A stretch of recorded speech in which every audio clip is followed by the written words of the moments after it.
ప్రపంచం అంతా ఈరోజు వ్యక్తిత్వ నిర్మాణ సూత్రాలతో నిండి ఉంది. మరి ముఖ్యంగా డాక్టర్ బిఆర్ అంబేద్కర్ ఈ రోజున ప్రపంచ దార్శనికునిగా ఉన్నారు.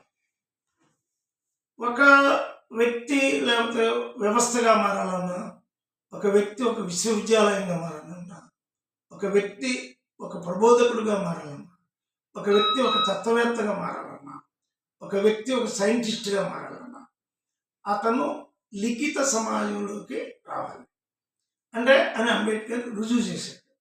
అంతకాలం మౌఖిక సమాజంగా ఉన్నటువంటి ఈ ప్రపంచంలో లిఖిత సమాజంలోకి వచ్చినటువంటి డాక్టర్ బిఆర్ అంబేద్కర్ కొలంబియా యూనివర్సిటీలో చదవటం వల్ల కానివ్వండి, లండన్ స్కూల్ ఆఫ్ ఎకనామిక్స్లో ఆయన విద్యాభ్యాసం చేయటం వల్ల కానివ్వండి, బాన్ యూనివర్సిటీ జర్మనీలో విద్యాభ్యాసం చేయటం వల్ల కానివ్వండి, ప్రపంచానికి వాహనం మనకి ఒక ధనం కాదు, కీర్తి కాదు, రాజ్య సంస్థానాలు కాదు, మనిషి చదువుకుంటే ఎంత దూరం అయినా వెళ్ళొచ్చని డాక్టర్ బిఆర్ అంబేద్కర్ నిరూపించారు.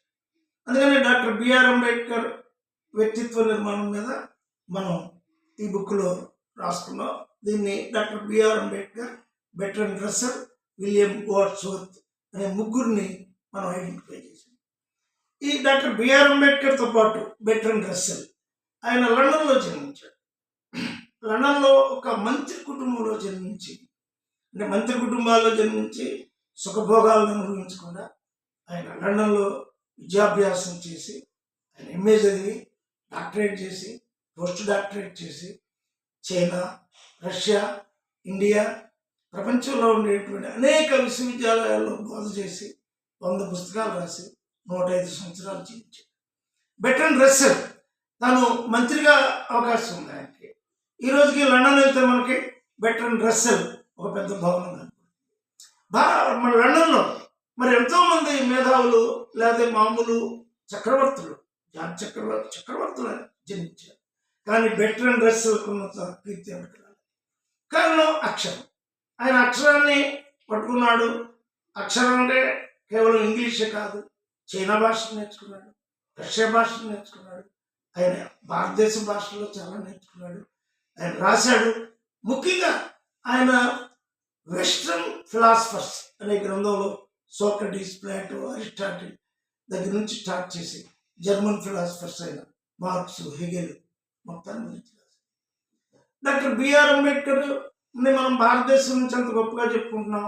ఇవాళ ఇండియా ఎలా గర్వించదగినటువంటి ఒక మహోన్నతమైన వ్యక్తిగా, రాజ్యాంగాన్ని కూర్చిన వ్యక్తిగా, అక్షరం ద్వారా 1,00,000 పేజీలు రచించినటువంటి వ్యక్తిగా ఆయన. అలాగే బెర్ట్రాండ్ రస్సెల్ని మనం మొత్తం ప్రపంచం చెప్పుకుంటున్నాం. దేనికి ఏంటి ఈ వ్యక్తిత్వ నిర్మాణం అంటే ఏంటి? మరి వీళ్ళిద్దరు ఎలా గొప్పవాళ్ళు? అలాగే డార్విన్ మొత్తం ప్రపంచంలోనే డార్విన్ పరిణామ సిద్ధాంతం వచ్చిన తర్వాత ఈ భూమి ఎలా ఏర్పడింది, ఈ విశ్వం ఎలా ఏర్పడింది, ఈ గెలాక్సీలు ఎలా ఏర్పడ్డాయి, సూర్యుడు, చంద్రుడు, నక్షత్రాలు, పాలపుంతలు, వాటి పరిణామం, ఆ విశ్వంలో నుంచి భూమి నుంచి మానవుడి నుంచి ఈ పరిణామం అంతా ఎలా ఏర్పడింది ఆయన డార్విన్ వచ్చిన తర్వాత మనకు అంతే. అంతకుముందు మత గ్రంథాలన్నీ కూడా ఎవరో దేవుడు సృష్టించాడు అని చెప్పినటువంటి వీటన్నిటిని కూడా శాస్త్రీయ భావంతో కాదు, ఆ నమ్మకంతో ఉండబాకండి. ఈ ప్రకృతి ఏంటి, దీని మూలం ఏంటి, ఈ విశ్వం యొక్క మూలం ఏంటి అని సాపేక్ష సిద్ధాంతాన్ని కనిపెట్టి ఒక జర్మనీలో పుట్టినటువంటి వాడు ఇవాళ ప్రపంచంలో అత్యున్నతమైన తీసుకెళ్ళాడు. దేనివల్ల వెళ్ళాడు? డాక్టర్ బిఆర్ అంబేద్కర్ దేనివల్ల వెళ్ళాడు? అక్షరం వల్ల వెళ్ళాడు. బెర్ట్రాండ్ రస్సెల్ దేనివల్ల వెళ్ళాడు? అక్షరం వల్ల వెళ్ళాడు. డార్విన్ పరిణామ సిద్ధాంతాన్ని ఎలా కనిపెట్టాడు? అక్షరం ద్వారా కనిపెట్టాడు. అంటే ఈ రోజున విద్యార్థులు సెల్ ఫోన్లకి, రకరకాలైన దుర్వ్యసనాలకి లోనవుతున్నారు. అది కాదు, మన జీవితంలో ఒక ధ్యేయాన్ని ఏర్పాటు చేసుకోవాలి. ఏదైనా ఒక ధ్యేయాన్ని ఏర్పాటు చేసుకోండి. ఇదిగో ఒక గమ్యం. చూడండి, డాక్టర్ బిఆర్ అంబేద్కర్ ఏ అస్పృశ్యతనైతే ఎదుర్కొన్నాడో ఆ అస్పృశ్యత నిర్మూలన సిద్ధాంతం కలిగించాడు. కులం లేదని చెప్పగలిగాడు. కులం లేదని చెప్పాలంటే చాలా కష్టం. అందరు కులం ఉందని నమ్ముకున్నాక లేదు అని చెప్పాడంటే దానికి ఎంతో పరిశోధన చేసి మానవులకే జన్మిస్తారని చెప్పాడు. అది మెల్లగా మనకి దగ్గర 140 కోట్ల మందిలో కనీసం ఇప్పుడు 40 కోట్ల మంది నమ్ముతున్నారు. రేపు 140 కోట్ల మంది కూడా నమ్ముతారు. అలాగే బెర్ట్రాండ్ రస్సెల్ మానవుడికి డెమోక్రసీ కావాలి, ప్రజాస్వామ్యం, సెక్యులరిజం, సోషలిజం, మానవ హక్కులు, మనిషి మాట్లాడే హక్కు కావాలి. మాట్లాడే హక్కు గురించి బెర్ట్రాండ్ రస్సెల్ చెప్పాడు. అది ప్రపంచం అంతా ఇవాళ పరిణామం చెప్తుంది. అందుకే నేను ఈ రెండో పుస్తకంలో బెర్ట్రాండ్ రస్సెల్ని తీసుకున్నాను, వార్డ్స్వర్త్ని కూడా తీసుకున్నాను. ఒక గ్రామంలో ఉండే ప్రపంచ కవిగా ఆయన ప్రసిద్ధి చెందారు. అలాగే డార్విన్, బుద్ధుడు, అంబేద్కర్ అని ముగ్గురిని కంపారిటివ్ స్టడీ చేశాను మూడో దానిలో. ఈ డార్విన్, బుద్ధుడు, Ambedkar the equal to personalities. అంటే బుద్ధుడు ఒక రాజస్థానాన్ని వదిలిపెట్టాడు, అంబేద్కర్ ఒక దేశం నుంచి ప్రపంచ దేశాలన్నింటినీ విద్య ద్వారా ప్రయాణించగలిగాడు, డార్విన్ ప్రపంచాన్ని మార్చే సూత్రాలు చెప్పగలిగాడు. ఈ ముగ్గురు గొప్పవాళ్ళు ఎలా అయ్యారు? నువ్వు కాంక్ష, కోరిక, లస్ట్, నిరంతరం కోరికలతో జీవించడం కాకుండా గమ్యంతో జీవించడం. అంటే ధనకాంక్ష వల్ల చాలామంది ఆ ధనంలోనే మరణిస్తూ ఉన్నారు. కీర్తికాంక్ష వల్ల, కీర్తి వల్ల ఎంతోమంది పుడుతున్నారు, చనిపోతున్నారు. వాళ్ళు బతికిన కాలంలో కీర్తి వస్తుంది, తర్వాత వాళ్ళు ఏం కనిపెట్టింది లేదు. అలాగే రాజులు, పెద్ద పెద్ద చక్రవర్తులు కూడా ఇప్పుడు మన పేర్లు తెలియదు, కానీ వాళ్ళ డార్విన్ పేరు ప్రపంచం అంతా తెలుసు. అన్ని ల్యాబుల్లో ఉండే మరి ఫిజిక్స్ వాళ్ళు కానీ, కెమిస్ట్రీ వాళ్ళు కానీ, జియాలజీ వాళ్ళు కానీ, జువాలజీ వాళ్ళు కానీ ఇవాళ డార్విన్ చదువుకుంటున్నారు. అన్ని ల్యాబ్స్లో ప్రపంచంలో ఉండేటువంటి, కొలంబియాలో ఉండేటువంటి, అమెరికాలో ఉండేటువంటి, ఎక్కడో జర్మనీలో పుట్టినటువంటి వాడు ఎలా చదువుకుంటున్నారు వీళ్ళందరూ. అంటే ఆ గొప్పతనం ఏంటి?